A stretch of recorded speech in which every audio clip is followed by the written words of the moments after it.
देवियों सज्जनों, मैं आपके सम्मुख आत्म परिचय देवी भागवत महापुराण का 147वां परिच्छेद लेकर के उपस्थित हुआ हूं। इसमें महाराज हरिश्चंद्र अपनी परीक्षा देकर भगवान गणेश जी को किस प्रकार प्रसन्न करते हैं और उनके जीवन में किस प्रकार से मंगल विधान बनता है,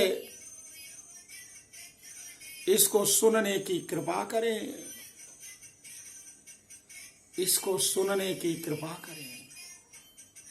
ओम दधानम भृंगालीम निसम ममले गंडयुगले ददानम सर्वार्थ निज चरण सेवा सुकृति नाम दयाधारम सारम निखिल निगमानामय अनुदेना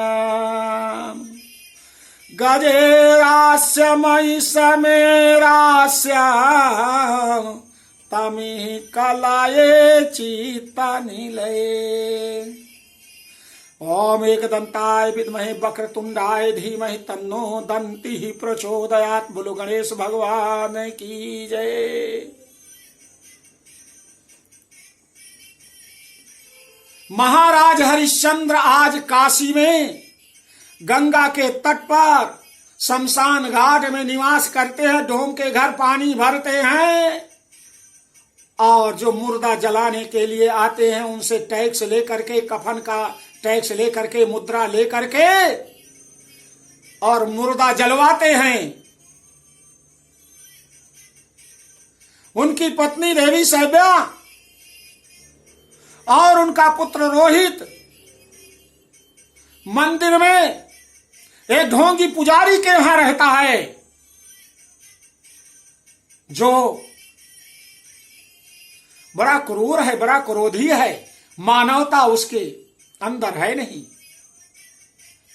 दिन भर मंदिर में, उसके घर में सैब्या काम करती हैं और भरपेट भोजन को भी नहीं देता है। डांटता है, फटकारता है, मारता भी है, बच्चे को भी उठाकर पटक भी देता है। सुबह सूर्योदय के पहले वो कहता है जाकर के फूल तोड़ करके ले आओ, अंधेरा है। मां और पुत्र दोनों पुष्पवाटिका में जाती हैं। मां और पुत्र दोनों पुष्पवाटिका में, जहां फुलवारी बनी है, वहां जाते हैं मंदिर के अंदर। देखिए विधि की विडंबना क्या है। उस ब्राह्मण पुत्र के द्वारा, उस ब्राह्मण पुत्र को जो महाराज हरिश्चंद्र के राज्य में मारने की साजिश की गई, जिसमें महाराज हरिश्चंद्र का कोई हाथ नहीं है, लेकिन राजा को किस प्रकार से कष्ट प्राप्त हो रहा है। एक सर्प ने अंधेरे में पैर जब रखा तो रोहित को काट लिया। अब वो गिर पड़ा, चिल्ला रहा है, मां मां बचाओ, मुझे बचाओ। थोड़ी देर में बेहोश हो गया, मुंह से झाग निकला, उसके पूरे शरीर में विष फैल गया उस बच्चे के और मूर्छित हो गया। मां उसके पास आती है, गोदी में ले लिया। क्या करे, कहां जाए, हे प्रभु कहां जाऊं। हे भगवान भोलेनाथ, आप तो समस्त विश्व को ग्रहण करने वाले हैं। मेरे बेटे को सांप ने काट लिया है, आपके गले के आभूषण हैं। आप उनसे कहिए प्रभु जीवित हो जाए। आप जीवित कर रहे प्रभु, जीवित कर दे।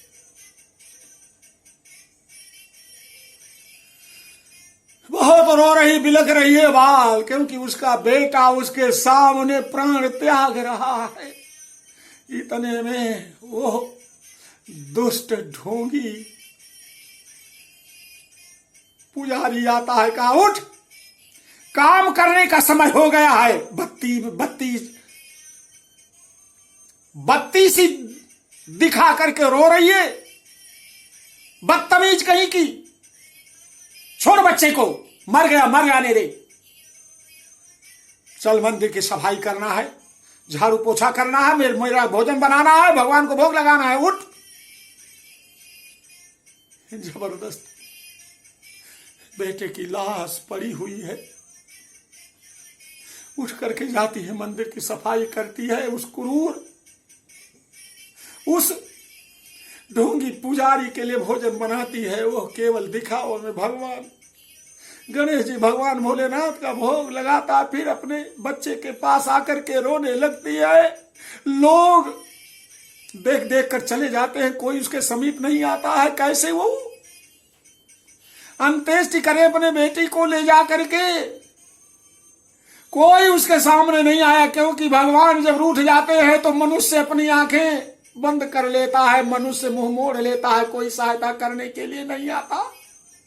दुनिया वालों जान लो, भगवान ने एक दे दिया कोरोना पीरियड में, माता पिता और घर के लोग भी यदि इसको हो गया, कोई नहीं सहयोग करने के लिए जा सकता था और वो दुनिया से चले गए। ये कथाएं बिल्कुल सत्य हैं। भगवान जिस दिन मुंह मोड़ लेंगे उस दिन तुम्हें, जिसके लिए तुम मरे जा रहे दुनिया वालों, अड़ोसी पड़ोसी नात मात रिश्तेदार, और झूठा दिखावा कर रहे हो और भगवान को इग्नोर कर रहे हो। देश दुनिया के लिए तो सच्चा दिखावा करते हो और भगवान के लिए झूठा दिखावा कर रहे हो। कोई काम नहीं आएगा। कोरोना जैसी दूसरी बीमारी आ जाएगी, लोग डर करके आपके पास से भाग जाएंगे, लोग नहीं आएंगे। ये दूर कर देंगे भगवान और समझा देंगे कि देख तू मुझे छोड़ तो दिया है, लेकिन दुनिया वाले तुझे अपनाएंगे नहीं, दुनिया वाले तुझे समझाएंगे नहीं, दुनिया वाले तुझे बचाएंगे नहीं। बचाऊंगा तो मैं ही बचाऊंगा। महाराज हरिश्चंद्र के साथ ऐसा हो रहा है। उधर डोम उनको मारता है, पीटता है, कोड़े बरसाता है। डोम जो काशी में महाराज हरिश्चंद्र हैं, जो मुर्दा जलाते हैं, उनको बहुत मारता है। उनके पीठ में कोड़ों की मार से लहूलुहान उनकी पीठ हो गई है, खून निकल रहा है, खाना नहीं देता है, बड़े दुबले हो गए हैं। राजा हरिश्चंद्र उनकी बड़ी बड़ी दाढ़ी बढ़ाई है। लोग जैसे उनको भूत प्रेत दूर से देख करके लोग भागने लगते हैं, लेकिन शमशान में कभी स्नान करने के लिए नहीं मिलता, कभी कपड़ा धोने के लिए कुछ भी नहीं मिलता। वो तो शमशान में नित्य प्रति जो मुर्दों की राख है, वो राख उनके कपड़ों पर आकर गिरती है। वो तो शमशान निवासी हो गए हैं भगवान भोलेनाथ के। भगवान भोलेनाथ जो अविनाशी हैं, उन्हीं का नाम लिया करते हैं, लेकिन अपने मालिक की आज्ञा को सिरोधार किया करते हैं, आदेश का पालन किया करते हैं। रोहित की मां श्रद्धा ने कहा, पुजारी जी मेरे बेटे के लिए कफन दे दीजिए। कहा कुछ नहीं, तुम तो मेरी दासी हो, तुम्हारे पति ने बेच करके चला गया और मैंने 5000 स्वर्ण मुद्राएं दे दी है, तुम्हें कहां से मैं दूं?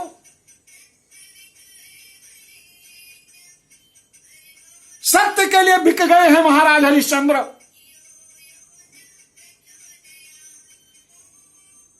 अब दिन भर वो बिलखती रहती है, रोती रहती है, रोती रहती है। उस दिन गणेश चतुर्थी है, भगवान का व्रत, और रो रही है पुत्र की लाश को लिए। कैसे पूजा करूं प्रभु आज मेरा व्रत खंडित हो गया, नहीं कर पाऊंगी शाम को आपकी पूजा। लेकिन फिर भी उसने सोचा कि व्रत हूं तो व्रत में भगवान को नमन कर लूं। जब तक रात्रि में चंद्रदेव नहीं निकलते हैं, बैठी है, ओम गंगणपतये नमः, ओम गंगणपतये नमः, ओम गंगणपतये नमः, ओम गंगणपतये नमः का जाप कर रही है। बाल बिखरे हुए हैं, साड़ी फटी हुई है। उसे लोगों ने, किसी ने भ्रम फैला दिया है तो डाइन है, तो बच्चों को मार कर खा जाती है। देखो एक बच्चे को मार दिया और लिए हुई अपनी गोद में। लोग उसे चंद्रदेव का दर्शन किया और चंद्रदेव ने कहा देवी I can not help you, मैं कोई सहयोग नहीं कर सकता हूं, लेकिन प्रार्थना भगवान गणेश से कर सकता हूं तुम्हारी दुख और विपत्ति को कम कर दे, तुम्हारे पुत्र को जीवित कर दे। गांव के सारे लोग, सारी जनता उन्हें डाइन समझ करके उसे भगाना चाहते हैं, डंडे से मारना चाहते हैं। उसने अपने बेटे की लाश को अपने कंधे पर ले लिया, अपनी गोदी में लेकर के भागने लगी। गंगा के किनारे शमशान घाट में आती है रात्रि में, अर्धरात्रि में आती है, रो रही। राजा हरिश्चंद्र जो डोम के अधीन है, डोम उनका अधिकारी है, उनका मालिक है, रात्रि भर डंडा लिए हुए, सोंटा लिए हुए रखवाली कर रहे हैं। कहा ए कौन है तू, क्या तू वही है बच्चों को मारकर खा जाती है, डायन है, मैंने सुना है, कौन है बता, तू क्यों आई है यहाँ पर, भाग गया तू। इस बच्चे को, किसका बच्चा है, किसका बच्चा है, किसका बच्चा है? वो बोलती है पहचान लिया हरिश्चंद्र को, ये मेरे पति है। कहा स्वामी आप पहचाने नहीं, मैं आपकी पत्नी सैव्या हूं,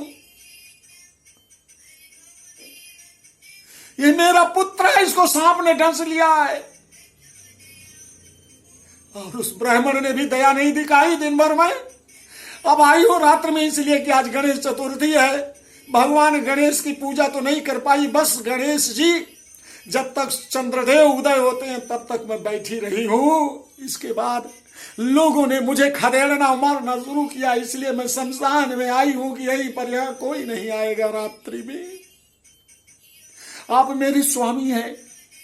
कहा तू झूठ है, मक्कार है। कहा नहीं स्वामी ये आपका बेटा है, ये रोहित है। कहा ऐसा कह करके मेरे हृदय को मत जलाओ, तुम मुझे पुरानी याद मत दिलाओ। राजा हरिश्चंद्र कहते मत दिलाओ पुरानी याद, नहीं सुन पाऊंगा। ऐसा कहो कि मेरा बेटा नहीं, तू मेरी पत्नी नहीं हो, चली जाओ यहां से।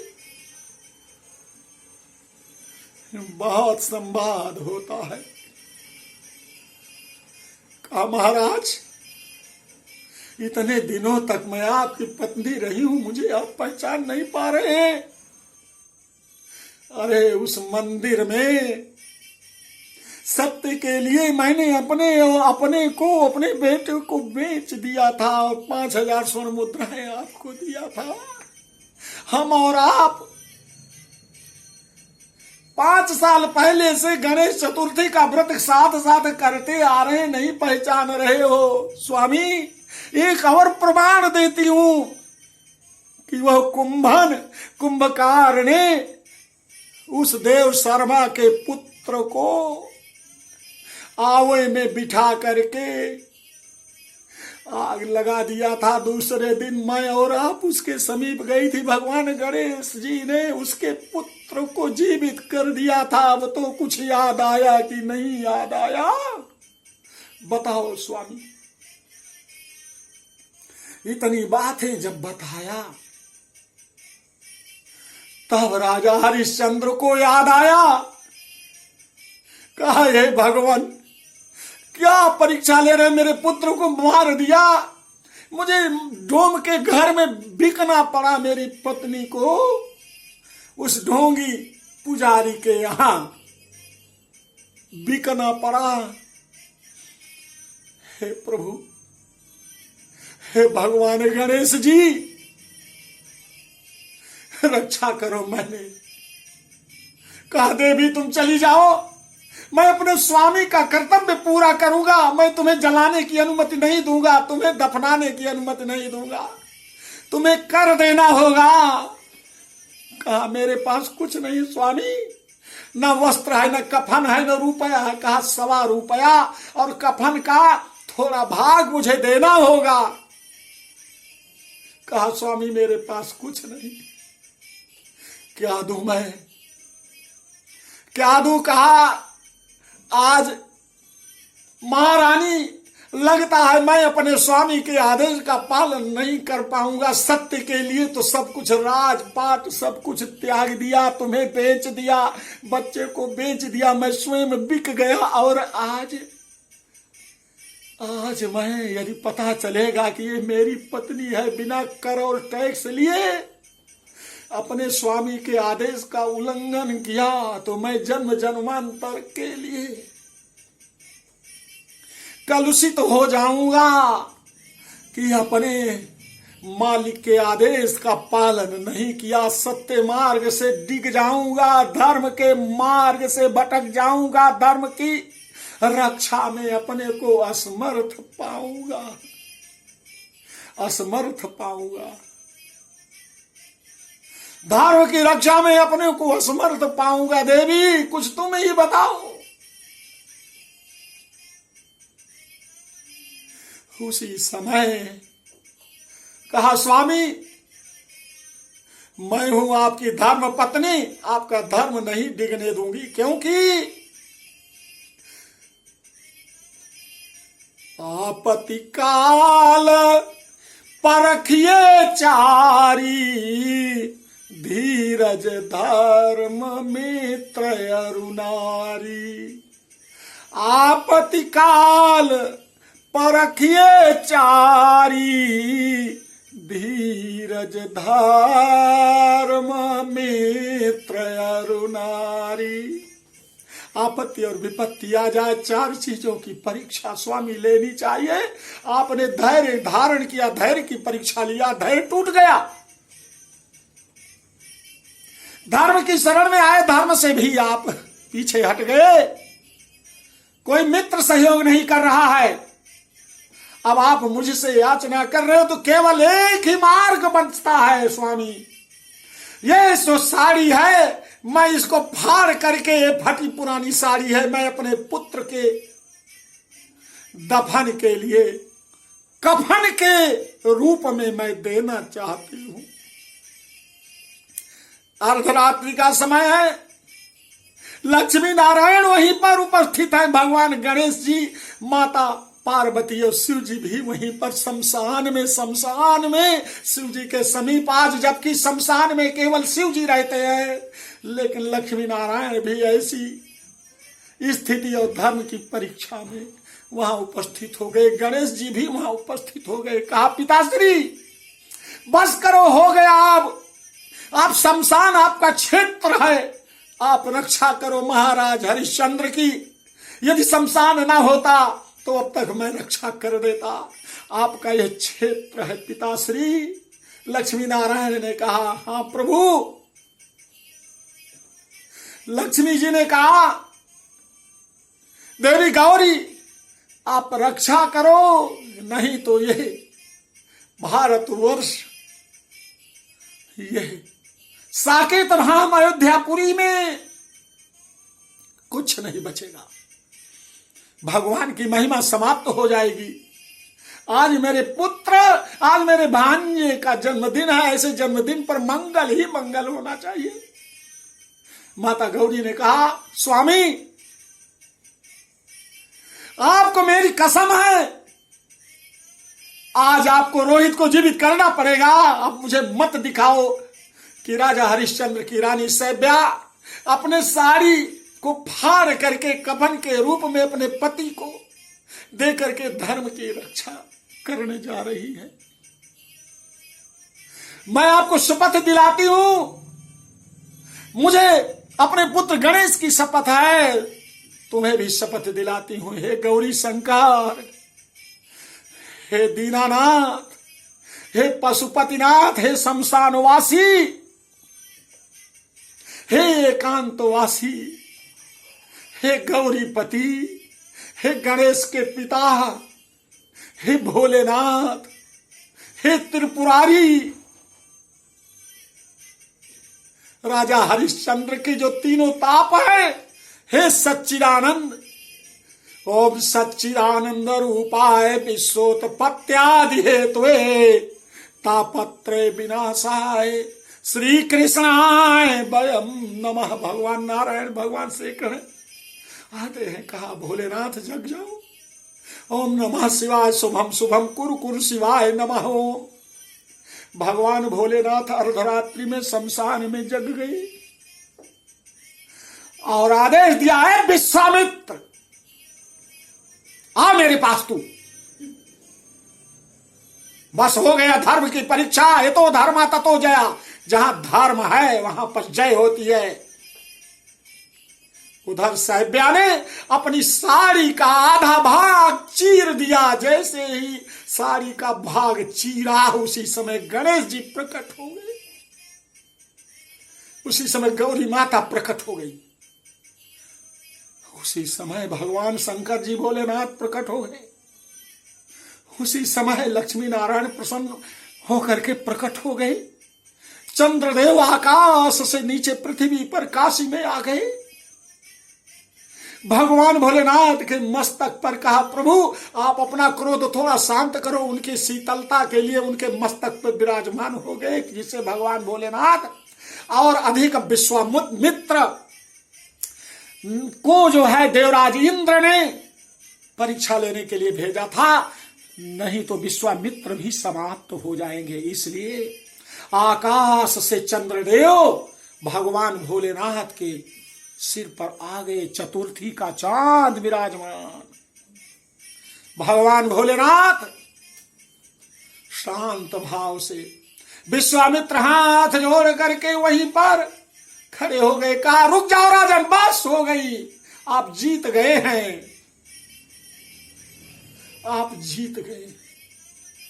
आपके समान सत्य का आचरण करने वाला, आपके समान दान देने वाला, स्वप्न में भी आपने भूल करके जो दे दिया, उसे दूसरे दिन उसे यथार्थ मान करके सब कुछ आपने अपने को भी समर्पित कर दिया धर्म के नाम पर। आप तो अपने पूर्वज महाराज शिवी के वंशज हैं, जिन्होंने अपने शरीर का एक एक टुकड़ा काट करके कबूतर की रक्षा के लिए उसी समय वो चांडाल के रूप में जो डोम है वो धर्मराज भी उपस्थित हो गए। कहा धर्मराज ने, हे महाराज हरिश्चंद्र, आपके ही पूर्वज महाराज शिवी की भी परीक्षा मैंने लिया था और एक एक अंग काट करके उन्होंने कबूतर की वजन के बराबर अपना पूरा शरीर तराजू के पलड़े पर रख दिया था। वो जीत हुई, उन्हीं के आप वंशज हैं, आप जीत गए हैं। भगवान गणपति ने तुरंत उस बच्चे रोहित को जीवित कर दिया। समस्त देवतागण प्रसन्न होकर के वहीं नृत्य करने लगे। जय जयकार होने लगी, फूलों की वर्षा होने लगी, फूलों की वर्षा होने लगी। इस प्रकार विश्वामित्र ने कहा, राजन मैं आपको पुनः राजा का मुकुट आपको देता हूं, आप चलिए। और उसी समय क्या तेज महाराज हरिश्चंद्र के व्यक्तित्व में आ गया। उनके चेहरे पर तेज चमकने लगा। महारानी साहिब्या वो सुंदर स्वरूप में आ गई, सुंदर वस्त्र धारण कर लिया और समस्त प्रजा वहां पर उसी समय उपस्थित होकर, ये तो महाराज हरिश्चंद्र थे, सब लोग कि प्रभु आपकी कृपा जिस पर नहीं होती दुनिया कोई कृपा नहीं करती, और जिस पर आपकी कृपा होती है सारे लोग आपकी कृपा करते हैं। इसलिए देवताओं की कृपा बहुत ही महत्वपूर्ण होती है। भगवान गणेश जी मंगल मूर्ति हैं, विघ्न व्यवधान को दूर करने वाले हैं। काले तिल को पा करके समस्त कालिमा को स्वीकार कर लेते हैं, अपने उदर में धारण कर लेते हैं, अब पृथ्वी को विघ्न व्यवधान से मुक्त कर लेते हैं। देवियों और सज्जनों, मैंने आपको यह प्रसंग सुनाया, यह प्रसंग मैंने आपको सुनाया, जरूर अच्छा लगा हो, जरूर अच्छा लगा होगा, क्योंकि यदि गणेश चतुर्थी के दिन कोई गणेश भक्त के पुत्र पर कुदृष्टि डालता है और उसकी माता व्रत को रखती है तो केवल उसको ही नहीं, उस राज्य के राजा को इतना बड़ा दंड मिल सकता है। तो उस क्रिमिनल, उस करप्शनिस्ट, भ्रष्टाचारी, अत्याचारी को निश्चित मिलेगी। देवियों सज्जनों, मैंने यह परिच्छेद बताया, इसे आप इस वीडियो को जन जन तक पहुंचाएं, जिसको पहुंचाएं उससे निवेदन करें कि एक बार भैया सब्सक्राइब कर दो, एक बार सब्सक्राइब कर दो। एक बार सब्सक्राइब कर दोगे तो आपको नया वीडियो मिलेगा महाराज जी का देखने को। आप लाइक करें और हर प्रकार से भगवान की कृपा प्राप्त करें। बोलो गणेश भगवान की जय।